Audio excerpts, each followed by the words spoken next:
En este vídeo vamos a explicar la vista general de la herramienta unificada LeaderCalendar y la función datos generales. Hay que tener en cuenta que este vídeo ha sido realizado con la versión del programa de 12 de mayo de 2014. Para comenzar tendremos que abrir la herramienta. Dependiendo del sistema operativo nos solicitará permiso para arrancar el programa o no. Nada más abrirse el programa nos aparece este mensaje que advierte que actualmente los resultados obtenidos con esta aplicación no pueden ser empleados para obtener la certificación energética. Además, explica los documentos de la nueva versión del documento básico del HE que se justifican con esta aplicación. En la parte superior tenemos la barra de título. Como en la mayoría de los programas desarrollados para Windows, esta barra, cuando todavía no hemos guardado ningún archivo, pone un nombre genérico al archivo. En este caso, comienza por las siglas HU, que son las siglas de la herramienta unificada, continúa con CTE, HE y con CEE. En caso de haber guardado anteriormente el archivo, en la barra de título pondrá CTE, HE y el nombre asignado al archivo. Inmediatamente debajo de la barra de título se encuentra la barra de herramientas, que es una forma de acceder a las diferentes funciones del programa. En este menú se encuentran las siguientes funciones, encontrándose ordenadas de manera que la secuencia a seguir en el proceso de definición del edificio sea ir utilizándolos de izquierda a derecha. En primer lugar, encontramos el botón Nuevo, que permite crear un nuevo proyecto. En segundo lugar, el botón Abrir, que abre un proyecto previamente guardado. En este caso, vamos a abrir uno de los ejemplos que trae instalado el programa por defecto para continuar explicando el uso del resto de funciones. En este caso, vamos a elegir el ejemplo A, pulsamos en Abrir y directamente se habrá cargado este ejemplo. También lo que vamos a hacer es definir un puente térmico que nos servirá para continuar con la explicación de este punto.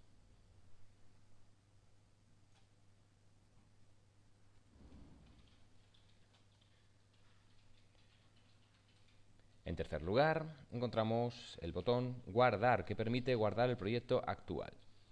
Es posible cambiar el nombre del proyecto, lo que permite guardar el caso actual con otro nombre. El nombre de cualquier identificador que se utilice en el programa debe estar compuesto exclusivamente por letras, números y guión bajo. Por tanto, no puede incluir espacios u otros símbolos o caracteres especiales, como por ejemplo la letra ñ o paréntesis. El siguiente botón es Datos generales. Con este botón se accede al formulario que contiene los datos generales del proyecto como localización, datos del autor, etc.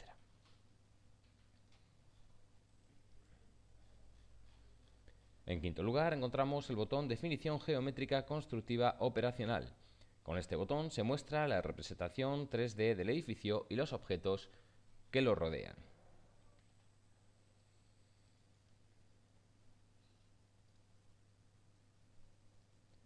Desde este formulario se define la geometría del edificio y sus construcciones. A continuación tenemos el botón Capacidades adicionales de la envolvente. En este apartado se pueden crear soluciones especiales de la envolvente térmica como muros trombe, invernaderos, etc. A continuación, el botón Cálculo de demandas de calefacción y refrigeración. Este acceso directo inicia el proceso de verificación de las exigencias de limitación de la demanda energética.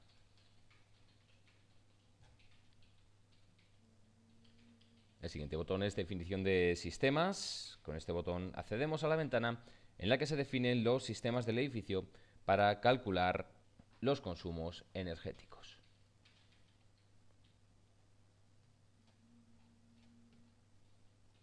El siguiente botón, que en esta versión del programa está deshabilitado, permite la definición de las soluciones especiales de sistemas como PostCalendar. El siguiente botón, también deshabilitado, es el de cálculo de consumo energético. Inicia el proceso de verificación de las exigencias de limitación del consumo de energía. Y en continuación también encontramos, en este ejemplo también deshabilitado, el botón imprimir, que permite revisar el informe de verificación e imprimirlo en caso de que resulte conforme a las exigencias. En último lugar, encontramos estos tres botones. Por un lado el botón ayuda, que nos lleva al manual de usuario. El botón acerca de, que proporciona información acerca del programa y permite también acceder a las últimas versiones del mismo desde la página web oficial del código técnico de la edificación. Y para finalizar, el botón salir cierra la herramienta. Los botones permanecen en el estado inactivo, sombreados en gris, hasta que las condiciones del programa permiten su utilización. Cada botón dará acceso en la zona inferior o en una ventana emergente a su zona de trabajo en la que se visualizarán los distintos formularios de trabajo. Hasta aquí hemos realizado una visión general del edificio. Ahora continuamos explicando el contenido de la función Datos Generales. Este apartado se divide, a su vez, en 5 pestañas: Datos administrativos, Datos generales, Fuentes de energía, Opciones generales del edificio e Imágenes y otros datos. El programa nos abre, en principio, la pestaña Datos generales, pero vamos a empezar a explicar primero datos administrativos para seguir el orden de izquierda a derecha. La pestaña Datos administrativos se divide en 2 apartados: Datos del proyecto y Datos del autor. En el primer apartado tenemos que introducir el nombre, uso del edificio, localización y normativa de eficiencia energética del edificio objeto. Y en el segundo, los datos técnicos del autor del informe. El programa nos ofrece la posibilidad de guardar y recuperar los datos del autor del informe para no tener que estar repitiéndolos en cada caso. Una vez completados los datos anteriores, pasaríamos a la siguiente pestaña, la pestaña Datos generales, que se divide en 5 apartados. En primer lugar, definición del caso. En este apartado indicamos si se desea realizar la comprobación del código técnico y la certificación energética o solamente la certificación energética. En el primero de los casos se debe definir si el edificio es nuevo o existente. En caso de ser existente, habrá que definir si se trata de una ampliación, intervención importante o un cambio de uso característico. Según la opción que señalemos, el programa realizará unas comprobaciones u otras. El siguiente apartado es localidad, datos climáticos. Este apartado viene relacionado con la localización de la pestaña Datos administrativos. De ahí que algunos campos aparecen en gris, no se pueden modificar, habría que cambiarlo en el anterior apartado. En cambio, sí que hay que comprobar la altura sobre el nivel del mar y la zona climática. El siguiente apartado es tipo de edificio. Se debe elegir entre las siguientes posibilidades: vivienda unifamiliar, viviendas en bloque o edificio terciario. Si el edificio es un bloque, se amplía el formulario de entrada preguntando el número de viviendas en la celda anexa. Aquí lo vemos.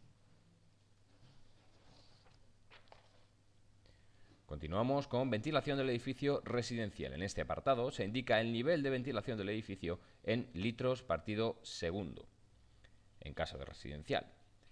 También cabe la opción de aceptar el valor por defecto de 0,63 renovaciones por hora. En edificios terciarios, el dato se introduce en renovaciones por hora.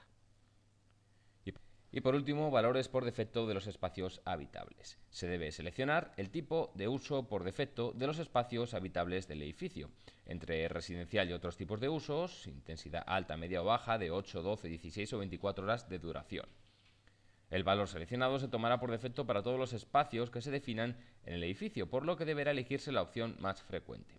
Posteriormente, se podrán modificar las condiciones particulares de aquellos espacios en que prevalezcan condiciones diferentes.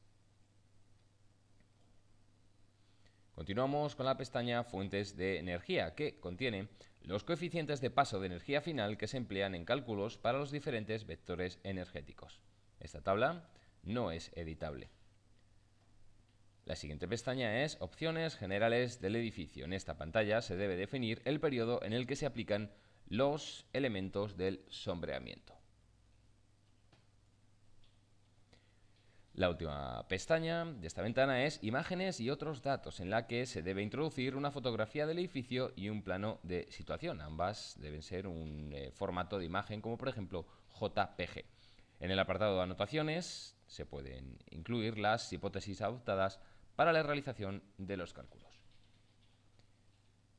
Una vez hemos completado todas las pestañas, pulsamos sobre el botón Aceptar y de esta forma se cerrará la ventana y podemos volver a acceder a la misma pulsando sobre el botón Datos generales de nuevo.